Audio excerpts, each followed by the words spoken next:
Bom dia! Que a graça de Deus esteja sobre você, sobre a sua casa, sobre a sua família. Hoje é 3 de junho de 2026. Hoje é uma quarta-feira, né? Quarta-feira, véspera do dia santo de Corpus Christi. E hoje eu vim partilhar uma palavra com você. Eu fui participar de uma missa há uns 10 ou 15 dias atrás, em um lugar diferente da minha habitual paróquia. E naquele momento que eu estava lá na Santa Missa, eu pude observar algo que Deus tocou muito no meu coração, falou muito forte no meu coração, sobre a sobriedade da Igreja Católica. Sobriedade está muito relacionado, né? Às vezes a gente relaciona essa palavra muito a contextos de dependência química. Então, quando uma pessoa ela faz uso de algum psicoativo, né? Seja ele crack, maconha, álcool, enfim. E aí você fala com essa pessoa, né? Que está passando por um processo de tratamento, enfim. Você precisa se manter sóbrio, né? Está muito atrelado a esse contexto.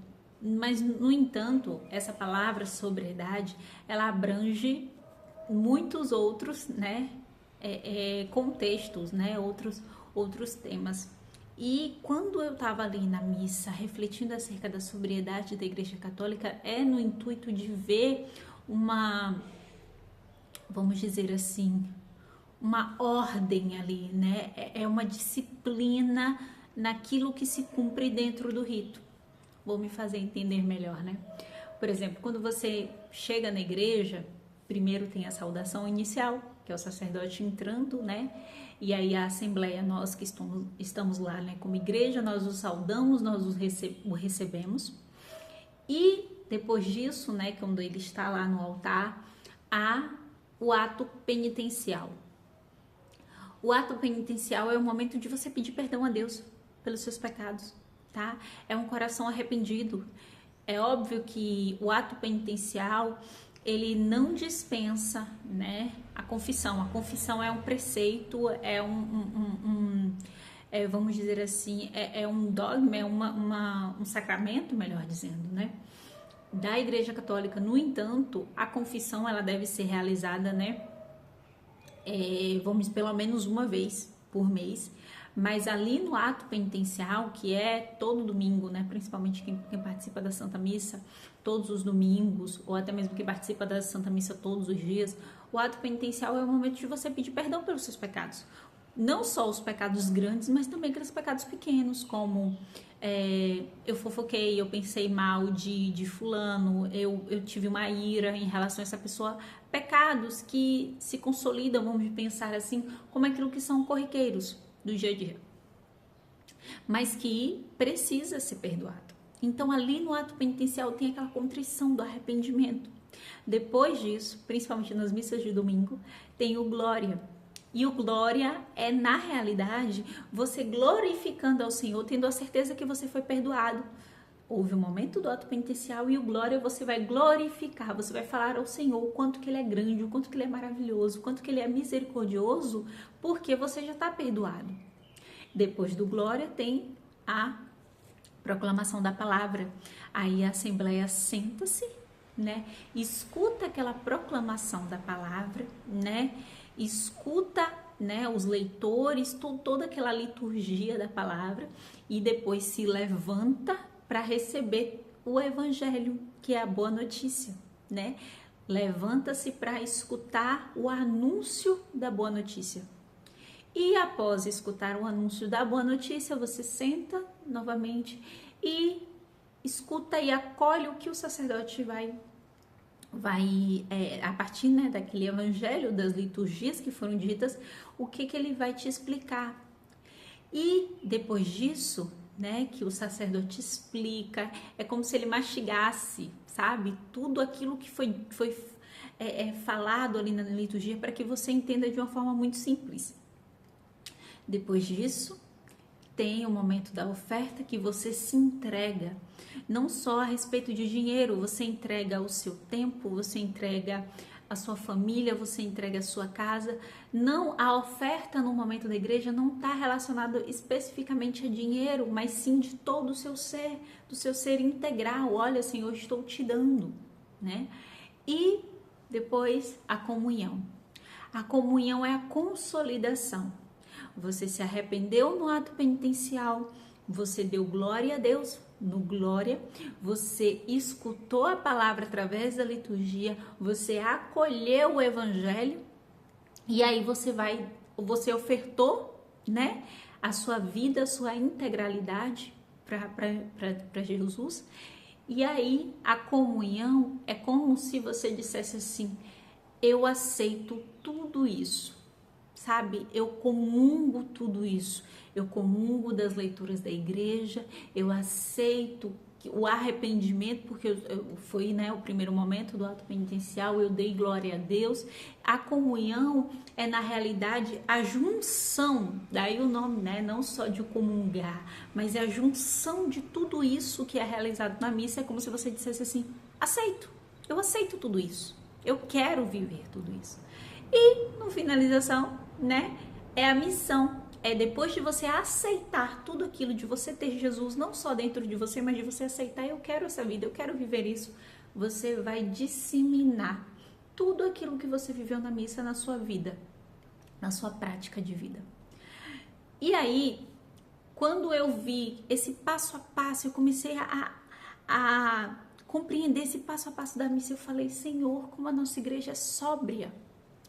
Ela tem uma sobriedade. Sobriedade está muito relacionada à palavra lucidez, a ser lúcido, a ter equilíbrio nas coisas. Esse passo a passo da missa é uma sobriedade da igreja, não só uma disciplina, mas é do fiel, né, como pessoa humana, ter lucidez de tudo aquilo que está acontecendo e do propósito que tudo aquilo tá sendo realizado na vida dele. E aí é que entra a parte mais fantástica. Você pode ir para qualquer continente, você pode ir para qualquer nação nesse mundo, qualquer uma. Você vai poder participar de toda a missa sabendo o que vai acontecer cada momento a seguir. Ainda que o sacerdote ou os leitores não estejam falando na sua língua nativa, você vai poder pegar o evangelho do dia, essa unidade da nossa igreja. Em qualquer lugar que eu vá, no mundo inteiro, vai ser proclamado o evangelho daquele dia e eu vou ter acesso àquele evangelho. E durante a missa eu vou saber o momento de eu me arrepender, o momento de eu dar glória a Deus, o momento de eu ofertar, o momento de eu acolher, o momento de eu comungar. Em cada momento eu vou saber, independentemente se eu sei falar ou não o idioma daquele lugar. E aí, isso para mim, né? Eu fiquei ainda mais encantada com a nossa igreja, mais apaixonada pela nossa igreja católica, porque eu percebi, eu falei, e assim, não é desconsiderando, vamos dizer assim, as outras denominações religiosas. Respeito, mas essa sobriedade só a nossa igreja tem, né? Só a nossa igreja tem essa lucidez de apresentar ao mundo há mais de 2000 anos essa unidade que nos faz cristãos. Muitas vezes, né, a nossa igreja, durante alguns períodos, né, do tempo, sim, ela teve algumas, vamos dizer assim, não vou dizer divisões, né? Porque ainda aquelas pessoas que quiseram fazer divisões dentro da própria igreja, eles não conseguiram, né? Mas tiveram alguns segmentos que muitas vezes discordavam, né? E que a igreja, a partir do entendimento dela, da doutrina também, né? Realizou concílios, né? Realizou algumas conferências, né? Um grande exemplo disso e conhecido por todo mundo é a questão do latim, né? A missa, ela era obrigatoriamente em latim, mas em decorrência, né? Até do entendimento, foram chegando também missionários, né? Naquela época, alguns sacerdotes também que conseguiram, né, realizar que a mudança fosse feita na língua nativa de cada nação. Mas o ponto é, que essa nossa Igreja Católica, ela tem realmente, apesar de tudo isso que já aconteceu com ela tem esse equilíbrio. E aqui eu não estou dizendo para você que você está dizendo que a igreja é perfeita e santa. A igreja, ela é santa e perfeita, sim, porque ela foi fundada pela pedra angular que é Cristo, que foi santo, que é santo. O que mancha, o que macula a imagem da igreja somos nós. Somos nós que lá estamos.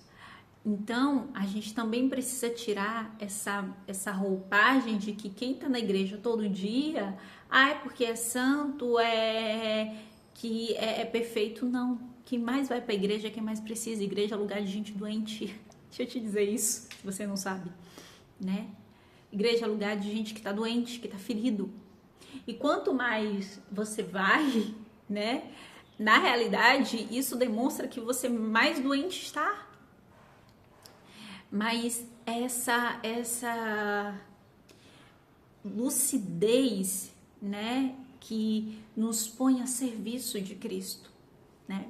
Portanto, essa partilha que eu quis fazer com você hoje é justamente para que você, se você é católico, né, conseguiu entender boa parte do que eu falei, mas se você não é católico, talvez seja o momento de você visitar uma igreja e perceber isso, né?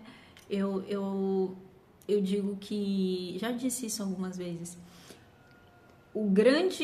a nossa igreja, ela tem algo que é uma espada, muitas vezes, de dois gumes, né? Por que uma espada? Ao mesmo tempo é o que atrai, ao mesmo tempo também afasta, que é essa reta intenção de que você só vai para lá, você só vai seguir o que tá ali se você quiser. Não vai ter ninguém, né, pelo menos nas paróquias que eu já visitei, que eu já participei, não vai ter ninguém, nenhuma pessoa que vai dizer assim, isso é certo, isso é errado, você vai fazer isso, você vai fazer aquilo. A figura do padre é de fato também, né, de pastorear as ovelhas. Ele vai te aconselhar, ele vai te instruir por um caminho, mas de maneira alguma ele vai dizer não faça isso, não faça aquilo, assim ou assado. A nossa igreja, ela tem essa lucidez de entender, se você, que é um indivíduo, né, um sujeito, se você não quer, né, não vai ser um sistema de imposições de regras que vai te fazer querer, sabe? Estar a serviço. É por isso que muitas vezes as pessoas tendem a dizer que a igreja católica, porque é praticante ou não praticante, tudo pode. Não, a nossa igreja não é assim. Quem de fato tem acesso às escrituras sabe que não é assim. A nossa doutrina da igreja católica, né? Isso aqui é pouca gente conhece, se bem que essa é uma visão reformulada, mas o próprio documento, os concílios, os documentos da nossa igreja, está tudo aqui, explicando o que é e a importância, né, de tudo isso para a nossa vida. Mas o cristão, ele precisa se apropriar, né? E é isso que a nossa igreja entende, que se você não reconhece isso por você, né, no sentido de você realmente perceber que você precisa mudar, que você precisa se arrepender, não vai ser uma pessoa que vai te ditar, né, como eu falei anteriormente, um sistema de regras. Você pode usar saia longa, você não pode usar saia curta. Isso vem de uma clareza, até mesmo do caminho que você está andando com Deus. Isso precisa ser mudado a partir de você. Mas enfim, eu espero que esse vídeo tenha feito sentido para você. E para a gente finalizar isso, eu quero ler uma passagem de Pedro, da primeira carta de Pedro a São Pedro, no capítulo 1, versículo 13. Olha só. Cingi, portanto, os rins do vosso espírito. Sede sóbrios e colocai toda vossa esperança na graça que vos será dada no dia em que Jesus Cristo aparecer. Sede sóbrios, sobriedade. Essa sobriedade que eu estava falando da Igreja Católica, isso se aplica na nossa vida. Sobriedade nos nossos relacionamentos, sabe? Ser sóbrio, isso não significa ser frio, mas ser sobriedade, ter lucidez. Ser sóbrio na utilização das redes sociais.